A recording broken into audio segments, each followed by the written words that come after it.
ہمارے ملک میں فیشن بنتا جا رہا ہے کہ لوگ دکھلاوے اور ریاکاری کے لیے مہنگے ترین جانور خرید کر بڑے فخر سے اس کی قیمت سب کو بتاتے پھرتے ہیں۔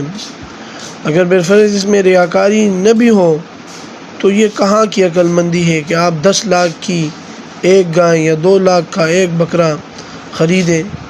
اگر اللہ نے آپ کو مال دیا ہے اور آپ قربانی کے عنوان پر مال خرچ کرنا چاہتے ہیں تو 10 لاکھ کی ایک گائے خریدنے کے بجائے آپ 10 لاکھ کی 10 عمدہ خوبصورت گائیں یا 40 عمدہ بکرے خرید کر اللہ کے لیے قربان کریں۔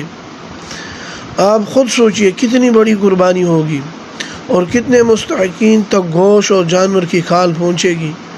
فقراء و مساکین، سیلاب متاثرین اور مصیبت زدہ مسلمانوں کو کتنا فائدہ ہوگا۔ ایک جانور کے جسم پر موجود بالوں کے بجائے آپ 10-40 جانوروں کے جسم پر موجود بالوں کے برابر آپ کو نیکیاں ملے گی۔ اور سب سے بڑھ کر یہ کہ مقابلہ بازی اور ریاکاری کا فیشن ختم ہوگا۔